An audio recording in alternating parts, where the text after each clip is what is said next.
Hello everyone, welcome back to my new blog. আশা করছি সবাই খুব ভালো আছো আর আমরাও সবাই খুবই ভালো আছি। আর আজকে পুরো রাস্তার মাঝখান থেকে ব্লগ শুরু করেছি। যাবো হচ্ছে এখন আমরা সেন্ট্রাল নার্সিং হোমে, কারণ তোমাদেরকে তো বলেছিলাম যে আমার ওই ব্লাডের রিপোর্টগুলো করানো হয়েছে, বাট যে স্ক্যানটা করার ছিল ওটা তোমার দাদাভাই আগের দিন বুক করে এসছে। তো আজকে আমাদের টাইম দিয়েছে কটার সময়? দুটোর সময় টাইম দিয়েছে, দুপুরবেলা। তো এখন যাচ্ছি। আর দুটোর সময় টাইম দিয়ে আবার লোকটা ওখান থেকে কি করেছে, 12:30টার সময় ফোন করেছে, বলছে এরকম আপনি একটু তাড়াতাড়ি আসতে পারবেন, এরকম করে বলছে। কিন্তু তখন কি আর সম্ভব? 12:30 তখন বাজে না, স্নান করেছে, তোমাদের দাদাভাইয়েরও কাজ কমপ্লিট হয়নি। তো ওই টাইমে যখন ফোন করেছে অত তাড়াতাড়ি বেরোনো সম্ভব না কোনো মতেই। তো এখন বেরিয়েছি আমরা, 1টার থেকে বেরিয়েছি, খাওয়া দাওয়া করে 1টার দিকে বেরোলাম।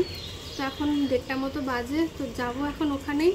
আর একটু টেনশনও হচ্ছে, মানে ভালো আছি ঠিকই বলছি, আর একটু টেনশনও হচ্ছে, কারণ তোমরা অনেকেই হয়তো জানো, মানে যারা এর আগে প্রেগনেন্ট হয়েছো বা যারা এই অ্যানোমালি স্ক্যানটা করেছো, যে এটা মানে বাচ্চার অনেক কিছু জানা যায়, বেবির কেমন আছে না আছে, মানে যাবতীয় সব কিছু জানা যায়। তো ওই জন্যই ভাবছি যে কী হবে না হবে, প্রচণ্ড টেনশনও হচ্ছে।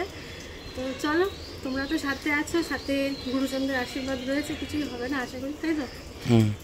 আর এই যে আমার হিরো, ও সেই পোজ নাকি?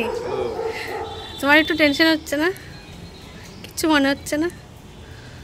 বাবা, তুমি তো সুপার হিরো পাপা, ভয়ই লাগে না তোমার কোনো? চলো যাওয়া যাক। প্রথমবার দুজনে বাবা মা হতে চলেছি, এই একরাশ আনন্দের সাথে সাথে কিন্তু অনেক দায়িত্ব বেড়ে গিয়েছে আমাদের। প্রথমে শুধু দুজনের মতন করে দুজনের জন্য ভাবতাম, বাট এখন সঙ্গে তৃতীয় জনও রয়েছে। তো এখানে আসার পর বললো আমাদেরকে আধার কার্ডের জেরক্স আর প্রেসক্রিপশনের জেরক্সটা করতে হবে। তো দাদাভাই ওটা করে নিয়ে আসলো। তারপরে আমরা পেমেন্ট ক্লিয়ার করে এখানে ওয়েট করছিলাম। ঠিক 2:23-এর সময় আমাকে ভেতরে ডেকেছে। তো সেই সময় যে আমার কেমন হচ্ছিল আমি সত্যি বলে বোঝাতে পারবো না। তো সবটা ভালো মতো মিটে গিয়েছে, আর আমি শুনে নিলাম কখন আসতে হবে। তো বললো পরের দিনই রিপোর্টটা দিয়ে দেবে। তো শুধুমাত্র ওই অপেক্ষায় রয়েছি কখন রিপোর্টটা পাবো, কখন কি হবে। বুঝতেই পারছি এই সময়ে ফিলিংসটা কীরকম কাজ করে। আর তোমাদেরকেও বলছি, যারা নতুন মা হতে চলেছো বা মা হয়েছো, তোমাদের এই ধরনের ছোটো ছোটো এক্সপিরিয়েন্সগুলো শেয়ার করো, বিশেষ করে আমাকে কমেন্টে জানিও, আমার খুব ভালো লাগবে। কিছু কাজ রয়েছে টাউনে, এখন যেহেতু আসতেই পারি না, আজকে এসছি যখন, কাজগুলো মিটিয়েই বাড়ি যাবো। এই জাস্ট বাড়িতে এসে ফ্রেশ হলাম, আর প্রচণ্ড খিদে পেয়ে গিয়েছে। এই টাইমে আমি মানে আমার দুবার ভাত খাওয়া হয়ে যায়। নার্সিংহোমে কাজটা মিটিয়ে একটু এদিক ওদিক কাজ ছিল। আর তোমাদেরকে আগের দিন বলছিলাম না, আমার ফোনের স্ক্রিন গার্ডটা উঠে গেছে, তো ওটাও ঠিক করার ছিল, ওটা ঠিক করলাম। মানে অর্ধেকটা রাস্তায় চলে এসেছিলাম, তারপরে মনে পড়েছে, তো আবার গেলাম সার্ভিস সেন্টারে।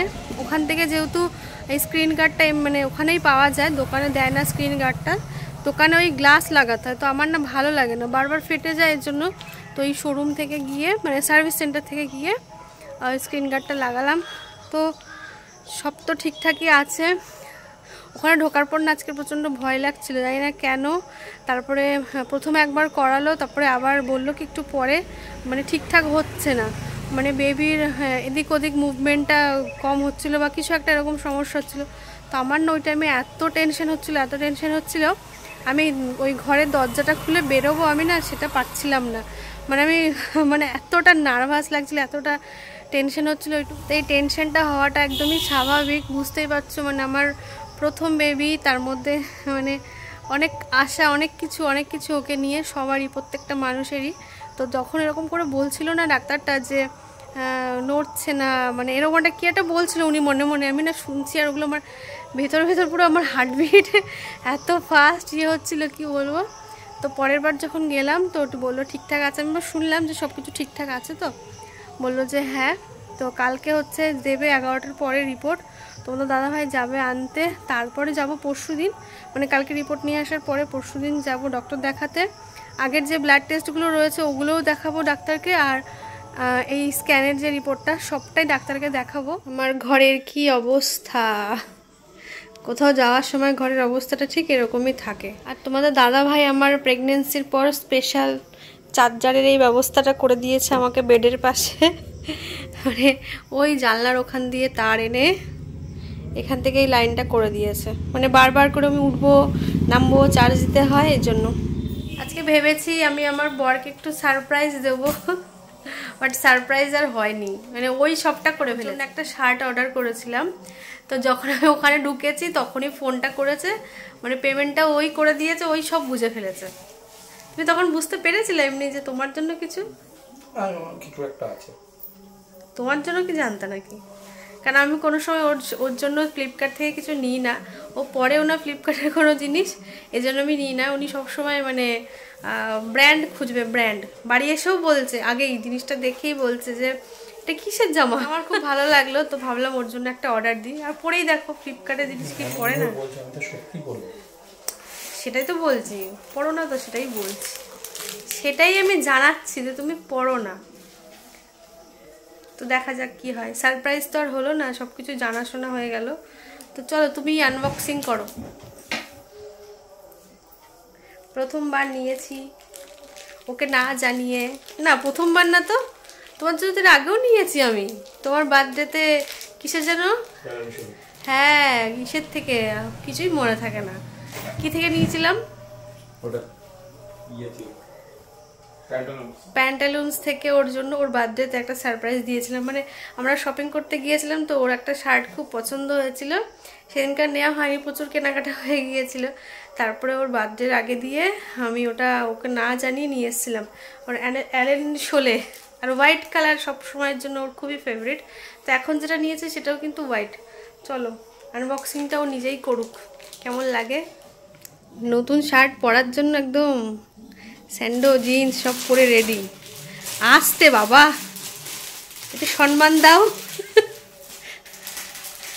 জানি তোমার পছন্দ হচ্ছে না, তোমার ব্র্যান্ড গিফট করতে পারিনি, কিন্তু আমার ভালো লাগলো। দেখো সিনথেটিক তো, এমা কটন দেখালো যে সিনথেটিক, পরে ফেলবো, থোয়ার জামা না।